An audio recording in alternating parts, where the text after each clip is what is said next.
So today I want to explain, as obvious really as it seems, why having a military is important, at least the basics of why Europeans got rid of their army, why they disarmed.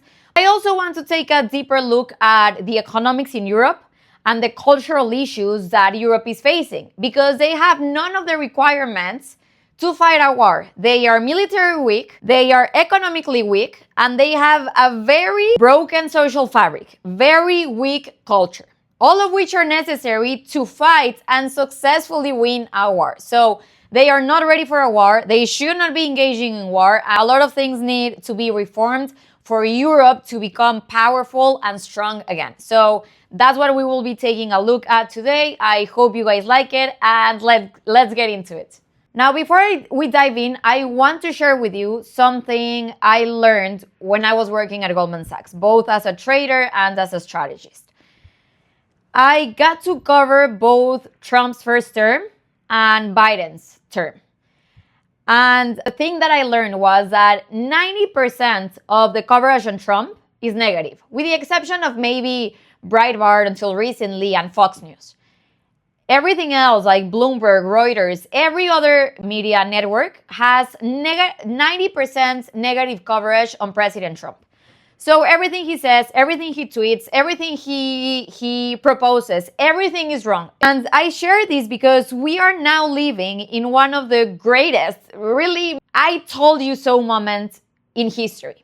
Trump's first term started in 2017. His campaign started in 2015, 2016.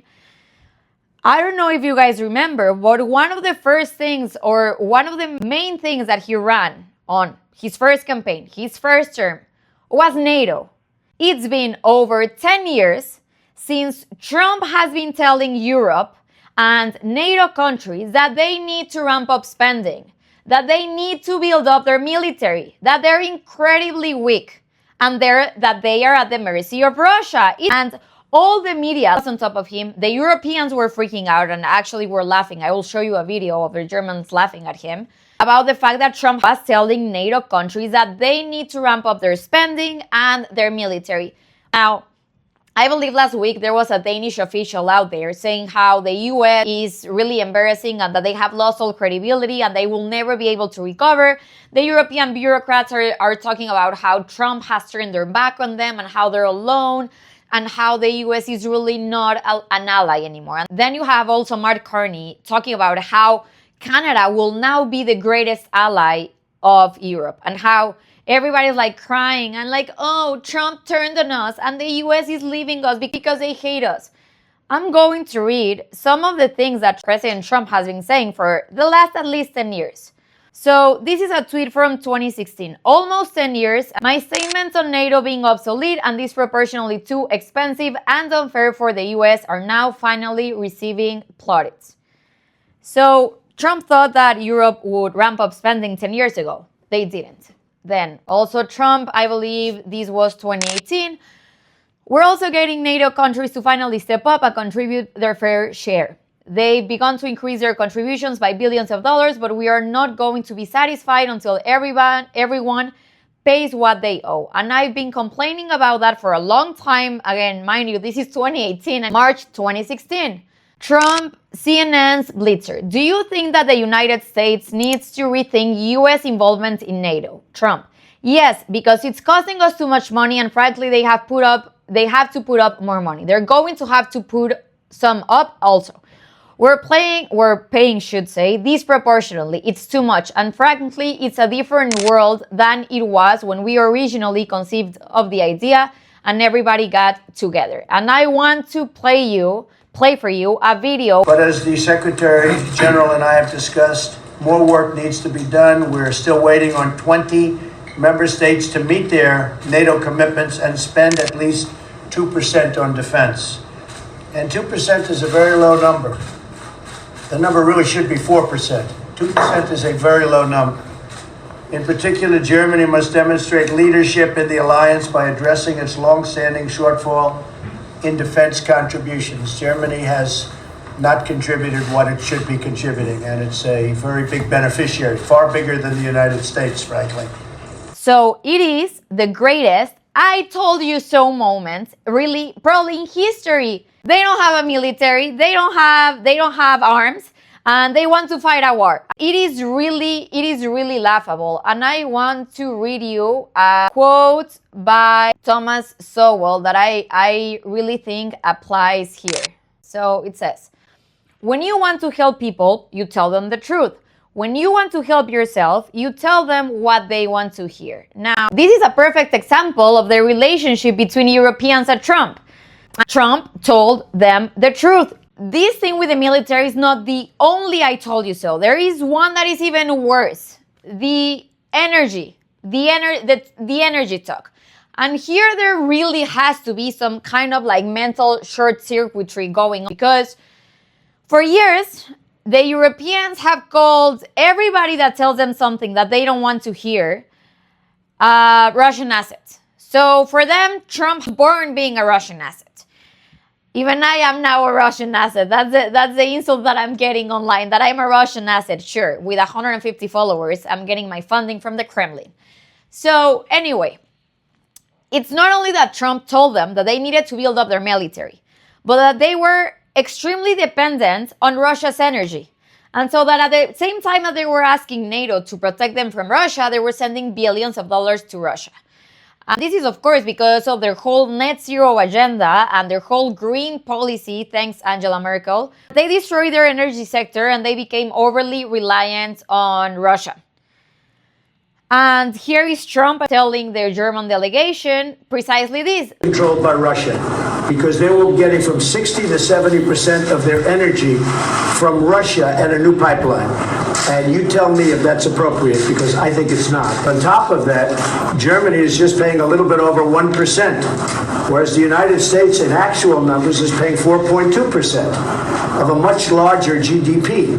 These countries have to step it up, not over a 10-year period, they have to step it up immediately. Germany is a rich country. They talk about they're going to increase it a tiny bit by 2030. Well, they could increase it immediately tomorrow and have no problem. So we have to talk about the billions and billions of dollars that's being paid to the country that we're supposed to be protecting you against. You know, wait a minute, we're supposed to be protecting you from Russia, but why are you paying billions of dollars to Russia for energy? Why are countries in NATO, namely Germany, having a large percentage of their energy needs paid to Russia and taken care of by Russia? Germany is a captive of Russia because they supply. They got rid of their coal plants. They got rid of their nuclear. They're getting so much of the oil and gas from Russia. It is not only that. He said it again at a UN conference or UN summit. And the hilarious German bureaucrats, because it's not something you often see, German bureaucrats laughing, but they were laughing at this.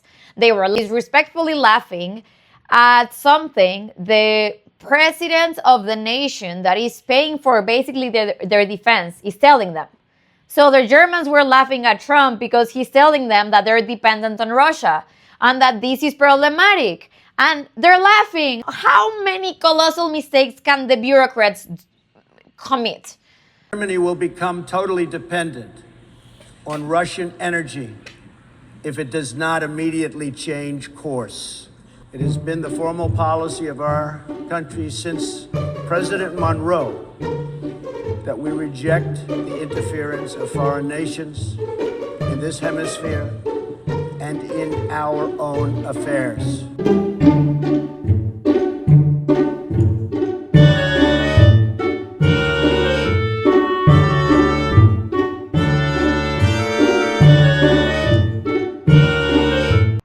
Okay, so they're laughing at Trump. Fast forward to today. Let's look at the data. There's a great book that I recommend. I don't have it with me right now. It's called The King of Oil, The Lives of Mark Rich. So this was the guy that basically invented commodities trading, and he explains and goes into detail on how when certain countries sanction other countries on whose energy or resources they depend, they always find actors. They send it through different routes to avoid or escape the sanctions. This is what's going on in Russia. So because they're sanctioning Russia and they cannot directly get their energy from Russia, they're going through different routes from countries that are not sanctioning Russia. So If it looks as if their dependence on Russia is lower, it's because they probably are using backdoors, but even so, that's not what the data says. So, European Union imports of Russian gas increased 18% in 2024. Now, it shows that Hungary, Germany, and Slovakia decreased their imports from Russian gas. Again, they can use backdoors, still very high numbers. In general, the European Union increased their imports of Russian gas 18% in 2024. I don't think the data is out on 2025 yet. So they're laughing at Trump, yet they're importing from Russia, the same country that they're asking the US to defend them against. Like, guys, please. Now, some data. Russian gas imports increased by 18% in 2024, according to some reports, despite plan for 2027 phase-outs. We're 1 year away from 2027. So how are they going to get there? Well, God only knows. Gas prices rose by 59% in 2024. 2025 is worse, but again, the data isn't completely out yet. So gas prices rose by 59% in 2024. Now you tell me what that does to your economy, to your households, to your industrial production, manufacturing production. So EU gas prices grew 59% through 24. Now, let's look at Germany. Germany enters heating season with unexpectedly low storage level of gas. Well, it's not unexpected to President Trump. I'm sorry that I keep bringing President Trump, but it's just like so obvious that he has been talking about it for quite some time and he gets a lot of things wrong, but he certainly did not get this one wrong. So, unexpectedly low storage levels of gas. What did you expect? You're going to start a war with a country that sends you energy, and you think your energy levels are going to stay put? Dumb. Electricity prices for households. Average on the EU is 28.7. Germany has the highest electricity prices for households in 2025, but they were laughing because it was quite funny to be told that you are very weak. So anyway, this is what is going on, or what has been going on. For 10 years, the US has been telling Europeans, build up your military, or stop being reliant on the country which you seem or you claim to hate. None of which was done, and now the Europeans are crying like, well, the US hates us, Trump is turning his back on us, like he's very dangerous. No, he told you so. He's been telling you for 10 years.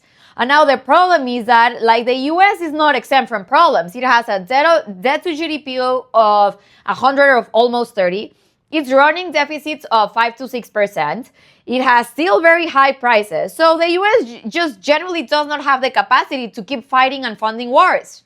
It's not that they're turning their back, but they have been doing it for so long and that they can no longer do it. We've seen what was achieved with the energy, nothing at all. And let's see what is going on with NATO. The guideline was 2%.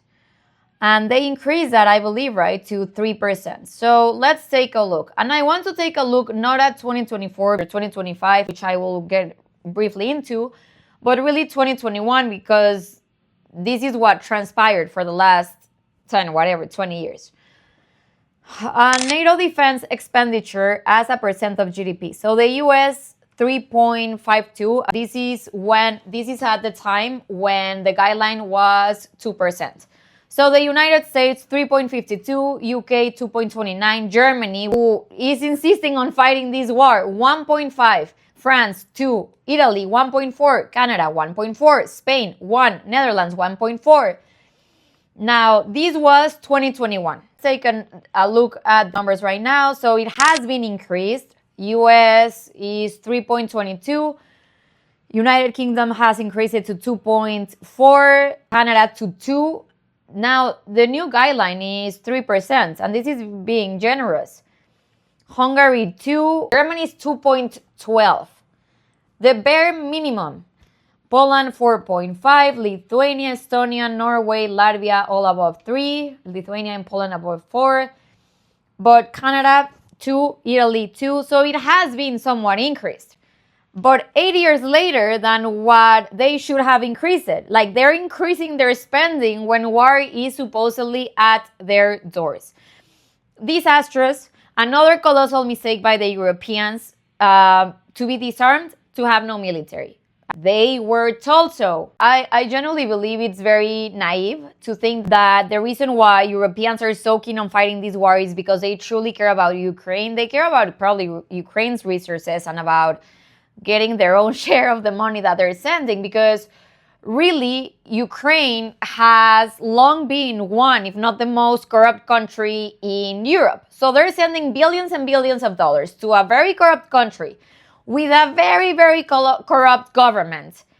Where is this money going? Certainly not the right places. This article is more than 10 years old. Welcome to Ukraine, the most corrupt nation in Europe.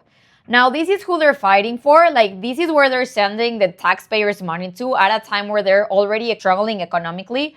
Now, just a couple of weeks ago, Zelensky's chief of staff, justice minister, like, how is that for justice? The justice minister and energy minister resigned over corruption charges. According to the International Corruption Perception Index, in 2024, Ukraine ranked 105th out of 180 countries in corruption, which is actually quite optimistic given all the corruption scandals that have been going on in Ukraine. There was a wave where a lot of very high-ranking officials were identified and they had to resign. Now, these include, but are not limited to, so the head of the Supreme Court, the defense minister, deputy defense minister, the deputy head of the office of the president, deputy minister for the development of communities, territories, and infrastructure, the deputy prosecutor general. So the guy in charge of persecuting criminals, members of parliament, and 5 provincial governors. So these are the high-rank officials that have been embroiled in fraud and corruption scandals. Yet the European Union insists on sending billions and billions and billions of dollars to this regime, to this corrupt country. That does not mean that Europe should be disarmed, that they should have no military. This is one of the, again, greatest mistakes they have done or committed. Because, and I was thinking about J.D. Vance's speech on peace through strength, which I then, after doing some research, found out that it really came from Ronald Reagan. I don't know if it was somebody before him, but it was Ronald Reagan who was very insistent on peace through strength. And to maintain that peace requires strength. America has never gotten in a war because we were too strong. They are absolutely right. Peace through weakness is a fairy tale. And this is a strategy, hope and weakness is a strategy that Europeans have been following.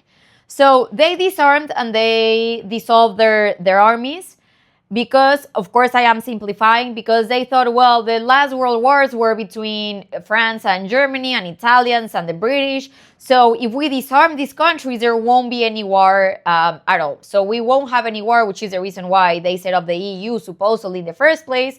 And they got rid of their armies and they disarmed themselves. As if the only threat in the world ever was going to be Germany or France. So they got rid of the army and thinking that this will prevent future wars. Again, because being weak prevents war. No.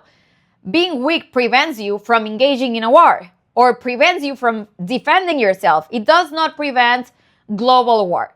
There is a further or deeper reason for this. And this is also the reason why they're opening their borders, why they have the open border policy. Now, this goes back to the Fabian Society. And you guys are welcome to the research instead of just claiming it's a conspiracy theory. What the Fabian Society really believes, or what they believe, and this is the principle upon which the World Economic Forum, the UN, the World Health Organization, and the WTO, and the BIS, and the IMF, this is the principle upon which all of the supranational agencies were founded upon. This idea that you need to, well, first, impose global communism, but that it cannot be done through a revolution. It has to be done gradually. And that the only way in which you can achieve global communism is by having one global government. So This is what the UN is working for, and what the World Economic Forum is really working for, and one of the reasons why the EU was set up, to have a global government.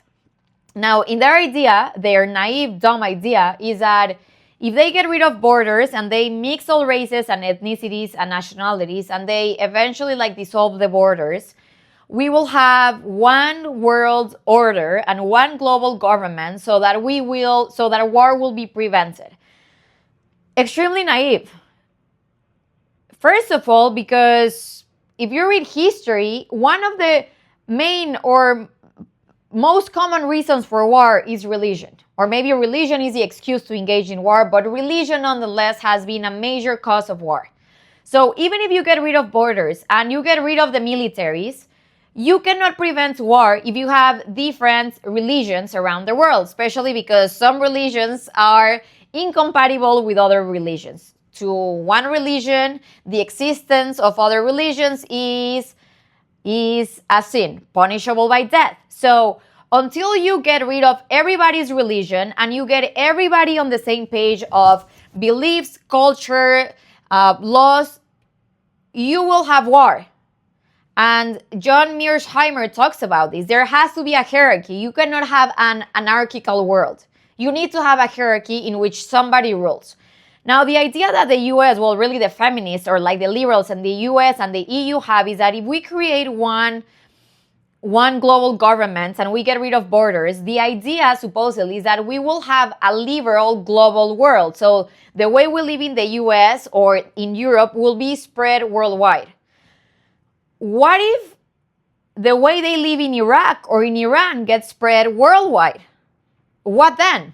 What makes us really think that if we get rid of borders and nations, because of course nationalism is attacked, and that we mixed all races and ethnicities and nationalities, we will continue to live in the way in which we do now. Now, again, a contradictory thought is that borders are really meant, or one of the purpose of borders is protecting freedom. Now, let me give you a basic example. If you're gay and you live in the US, your right to be gay is protected.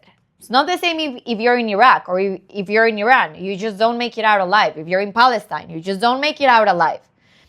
So the reason for borders is that if you're gay, you go to a country where your rights are protected. If you want to vote as a woman, you live in a country where your rights are protected.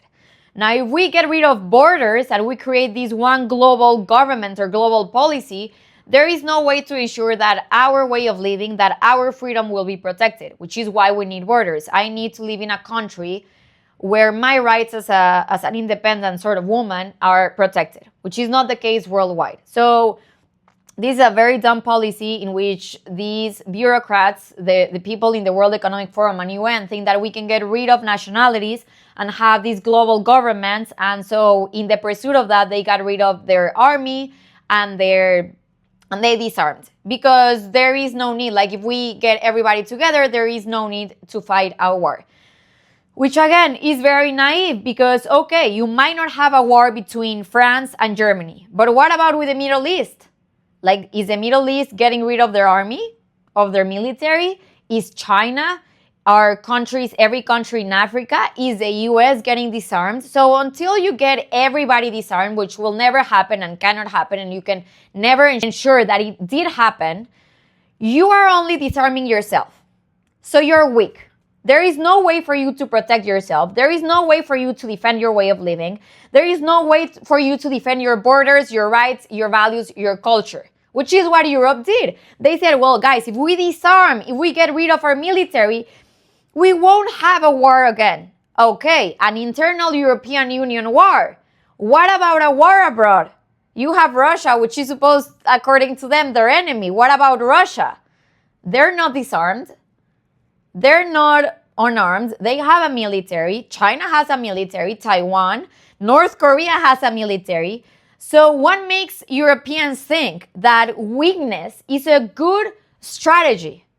And this is really one of the main reasons why they disarmed and disbanded their military, to prevent future wars. The only thing that achieved is that now they are extremely weak. So very irresponsible, naive policy and way of thinking, which, by the way, the whole United Nations and World Economic Forum policies are just as naive and will be as destructive. So, of course, it is obvious that you need a military, a strong military. But the problem is that having a strong military is not enough to fight a war, get engaged in war, or strategically position yourself as a power country, as a powerful nation or region. You need many different things, most of which the Europeans no longer have. So I want to share something from Ray Dalio's The Big Cycle book. So he has a framework on national rise and falls. According to him, which really is true,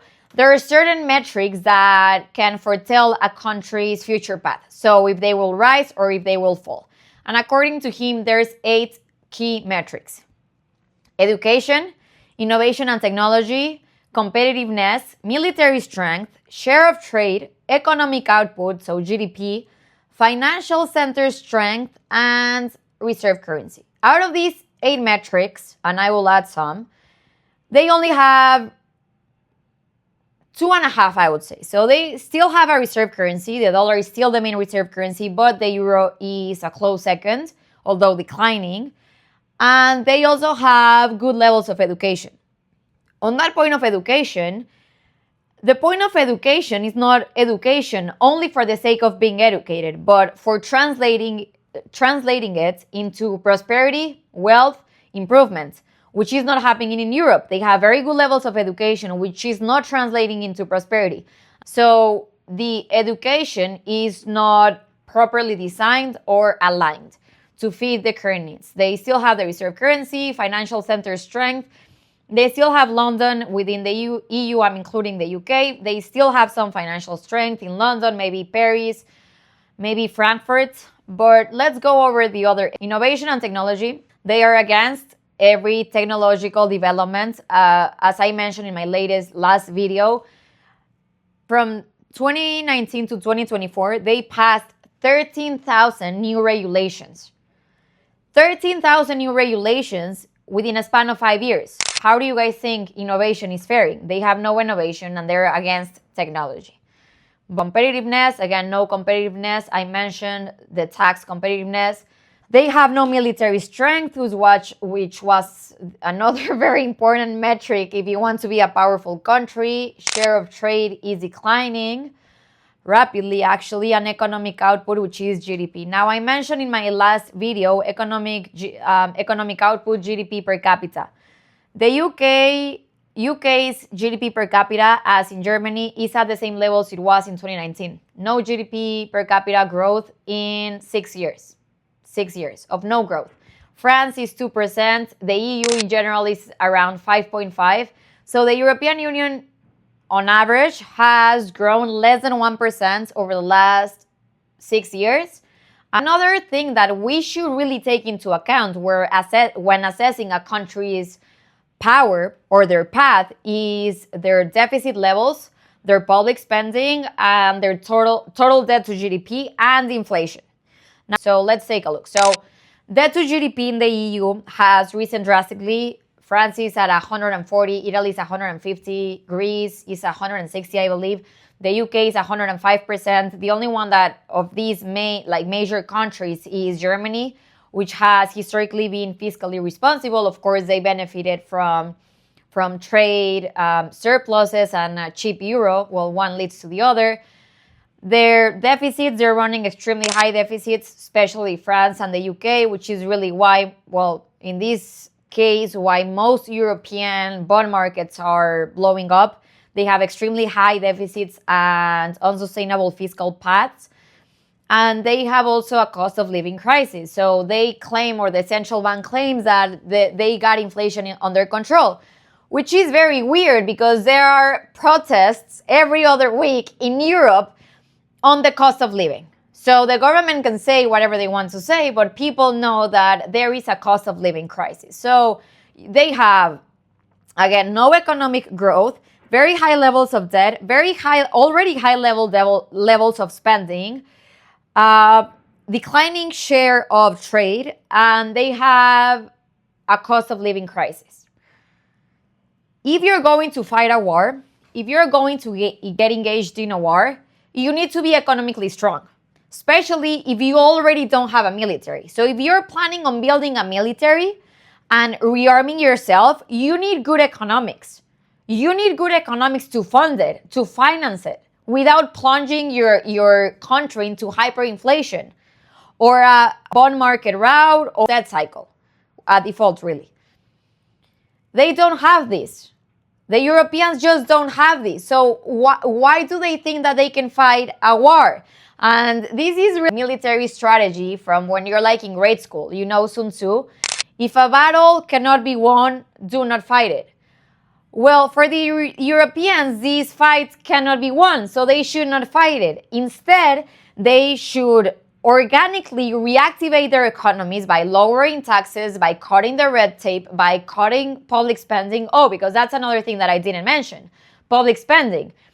France, the public sector is now almost 60%.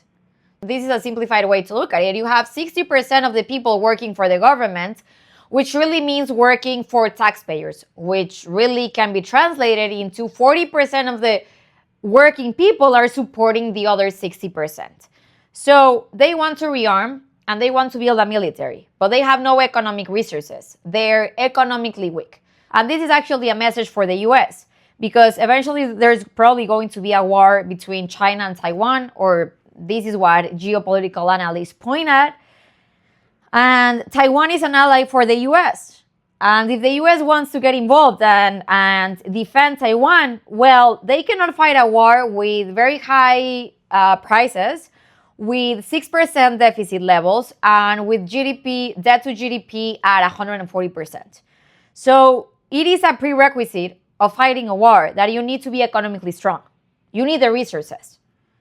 You cannot have an extremely weak economy and think about fighting a war. So again, the Europeans are delusional, extremely delusional. They are ramping up spending to improve their economy, but they don't have the resources to do this. They should first really work on fixing their own economies. There is one thing, though, that is even more important than the economics, and it's actually a prerequisite for building a strong military. For lack of a better term, nationalism. And please hear me out before you cancel me. You know, there is only really one group of people who are able to give unconditional love: parents. Parents will give up their lives. They will die for their children because they love them. And likewise, children can give up their lives for their parents. We can give up our lives for our spouses or grandparents, maybe, or grandchildren. And this is a very important thing to think about when we think about a country's power, specifically when we think about the military. Because what the military does is recruit. The military recruits people to, if it came to that, to give up their lives for the thing that they are defending, which in this case is your country. You have to love your country enough to be willing to give up your life defending it. Or you have to love something in your country enough, like your family, for example, for you to give up your life defending it. So when you're recruiting for a military, you have to have a culture or a population that has the deepest gratitude for their own country, that are extremely honored and proud to be of that certain nationality. They have to truly love their country, the people around them. They have to feel a very strong sense of belonging. You won't fight for something you feel you don't belong. And there has to be something else other than themselves for them to defend. This one is not absolutely necessary, but it certainly helps. So what do I mean? You have to have something worth defending other than your country. So you have a family that's worth defending, you have your home, you have a community. If you don't have any of these things, you're not going to give up your life for whichever cause you have or whichever cause you're getting asked to fight for. Now, I'm going to play a video of Merz saying how if the young men and eventually, if necessary, women don't enroll voluntarily, there will be mandatory conscription, which means they are not getting the numbers that they want. Nicht gelingt, die Zahlen, die wir brauchen für die Aufwuchsfähigkeit der Bundeswehr jetzt schnell zu erreichen, so wie wir es gemeinsam miteinander verabredet haben, dann werden wir nicht umhin kommen, auch über eine verpflichtende Dienstzeit bei der Bundeswehr zu sprechen. Wir versuchen es auf der Basis von Freiwilligkeit und Attraktivität. Es ist meine Meinung, dass wir das tun sollten, aber wir müssen die Option offen halten, es gegebenenfalls auch mit einer Wehrpflicht zu verbinden. Now, a great problem with the European Union, which is similar to the whole fiscal consolidation, is that when you're recruiting for the army, you have Germans recruiting for the German army. You have the French recruiting for the French army, the British recruiting for the British army. But you have the European Union. And so what you're asking the Germans and the French and the Greek and the Polish is not to defend their own countries, but to defend the European Union. And this is where that true sense of belonging and attachment and love and proudness gets lost because you're fighting sort of for an idea. So you have Jürgen in Germany being asked to fight for Yanis in Greek, for Giorgio in Italy, and for Juan in Spain. Drastically different than asking Joe in Arkansas to fight for Robert in New York. You have one people, you have one country, and you love your country and you're willing to die for it. It's not the same in the European Union. They have told entire generations that nationalism is evil, which is really synonym of loving your country, of being proud of your country. It does not mean that you need to feel superior for being from that country, but in a sense, it also means that. I mean, if you feel inferior to other countries, how are you gonna go fight the other countries? And I want to show you just so. Again, I don't want to be told that I'm just making things up. I will show you a couple of headlines on this. And of course, there's entire speeches and conferences. If you're going to recruit, you are telling people, hey, guys, come join me and be willing to die for your country. Even though I have told you to hate your country, now you need to love it and come fight for it and give up your life. And funnily, they also don't have children, so they're not defending their families. But let me read you some headlines. Nationalism is Europe's poison, 2025. On eve of Trump trip, EU leaders warn against nationalism, 2018. Merkel, nationalism and egoism must never have a chance again in Europe, 2018. Macron urges world leaders to reject nationalism on Armistice Day. I believe this was also around 2018. Europe Center is crumbling as nationalism surges, 2025. Appeal to pro-European political parties against nationalism united for Europe. The unity of Europe is in danger. Nationalist and populist forces are growing into too many of our countries. No to nationalism. Huge rallies in Germany before EU vote. Angela Merkel warns against rise of nationalism. Macron warns against nationalism in apparent rebuke of Trump at World War I commemoration.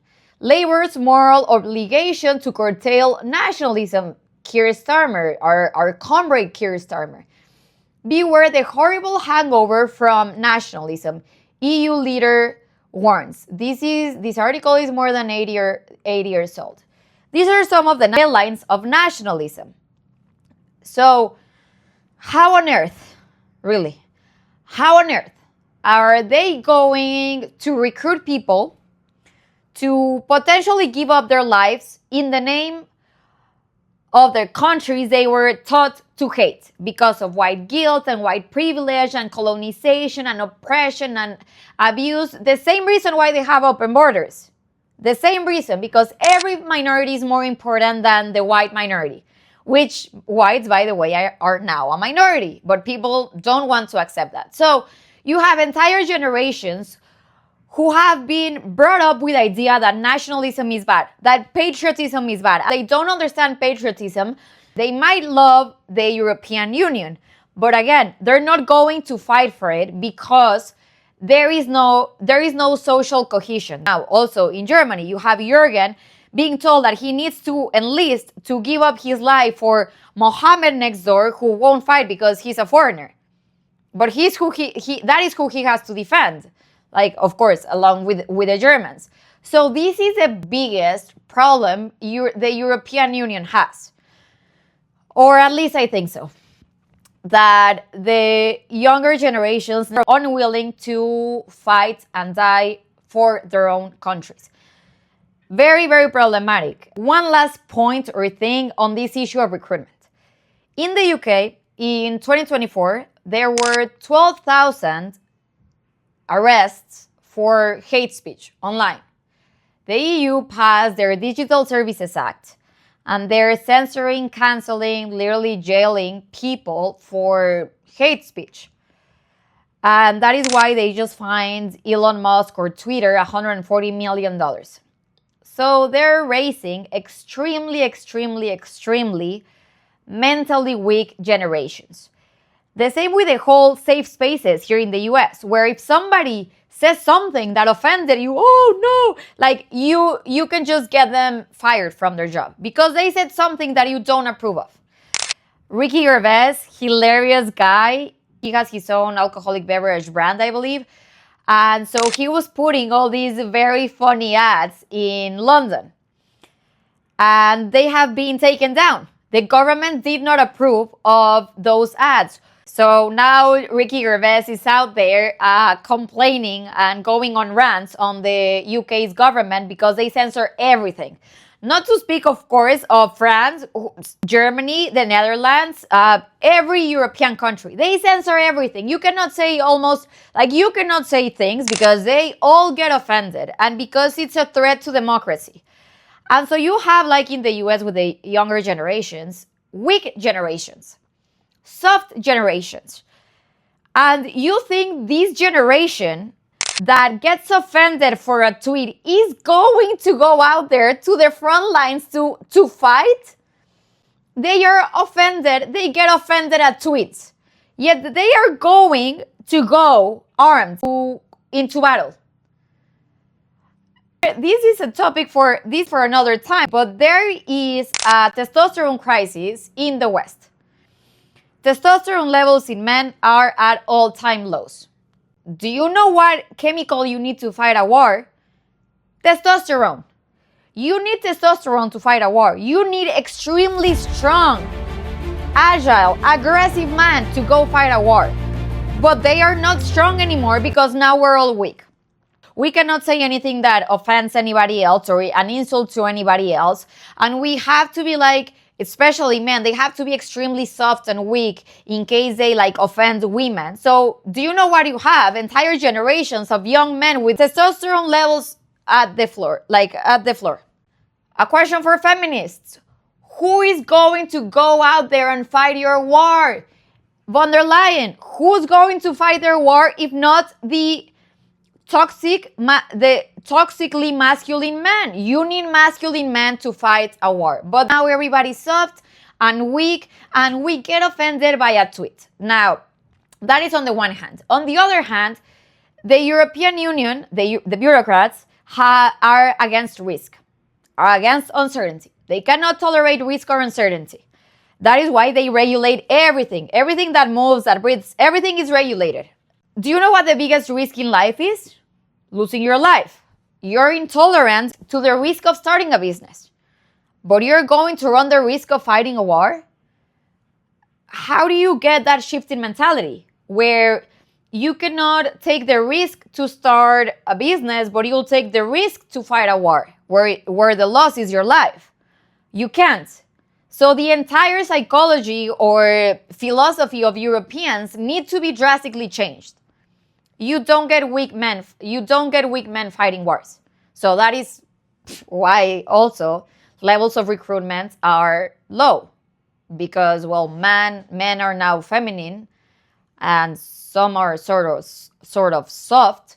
and they have been shielded from all sorts of discomfort so that they are, of course, not going to go and face the discomfort of war. Now, everybody has hopefully read the training, how the Navy SEALs train. The military training, real military training, is extremely tough, extremely uncomfortable. You have to be willing to put up with discomfort to join the military, unless it's mandatory, and then you have no option. But another thing that the Europeans don't have or no longer have is discomfort, which is the whole issue with the welfare state. If you cannot be unemployed because they give you benefits and they give you everything, free healthcare and free housing and free education and 4 years of maternity leave and 10 years of sickness leave. And so Europeans have been accustomed to comfort. They live comfortable lives. The EU is known to have a comfortable lifestyle, not a challenging one. You know what war is? War is challenging. It's uncomfortable. It's risky. Characteristics which have not been instilled or promoted within the European Union. So I really struggle to see how they're going to raise an army when they have been attacking nationalism, when they have been canceling everybody that says anything that they don't agree with. They have been trying to get rid of every uncertainty or risk there is. Also, when they have been telling their younger generations not to have children because the world is going to end and we humans are basically parasites.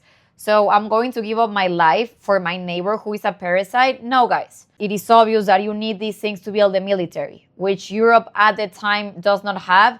I hope, maybe I'm wrong. I don't know. Hopefully I'm wrong, and although I actually hope that I am right and that they don't get any recruitment so more people don't die. This is the situation in Europe. So it's not only that they don't have a military, but they don't have the means to start a military, either economically nor socially. So to summarize, and this went a little bit longer than I intended, but it's a lot of topics, complex topics that we needed to cover, at least the basics. European bureaucrats are escalating this war because they need to stimulate their economies. They need to increase economic output. That does not mean that they do not need an army. They need an army. They need a military. They need to rearm themselves and they need to become strong again. But they need the right conditions for that. So first, they really need to instill that sense of love for your own country again. Of course, not indiscriminately. There has to be a limit to it. If you're going to ask somebody to fight for you and give up your life for you, in this case, a country, they need to love the country. So they need to start rolling back their rhetoric on nationalism. They need to start incentivizing younger generations to take risk, to tolerate uncertainty. If they want to be powerful again, they need to have this sense of power, of love, of belonging, of gratitude, of honor, which they currently don't have. But before they do that, they need to get their financial house in order. They need to cut their welfare spending. They need to get their debt to GDP levels back to sustainable levels. They need to cut red tape, cut taxes, cut government intervention, and really allow for the economy to grow. Without strong economies, they will not be able to successfully defend themselves. Needless to say, the military, they need a strong military. But they also need a population that loves their own countries, that believe in their own countries, and that will fight for their own countries. Without this, the cause is just simply lost. I hope you guys liked today's video, that you enjoyed it, learned something new. If you did, please don't forget to subscribe, like this video, share it, and don't forget to leave your comments below. And I will repeat something that I said in my last video, because I mean it. I am doing this because I genuinely love and care about the West, Western tradition, Western culture, about Europe, about the US, Latin American countries. And I don't think anybody's voice is small enough to make a difference. Now, if we all think that we are too small to make a difference, that is how we end up in places we don't want. So I generally believe that we all have a moral responsibility to speak the truth and to raise awareness about the issues that we understand, that we care about, and that is a way to get to a better place and to build a better future. I will continue to speak about these things in spite of the haters, in spite of the controversy, because I think these topics matter and that we need to bring awareness. So I will see you guys next time, and thank you very much for watching.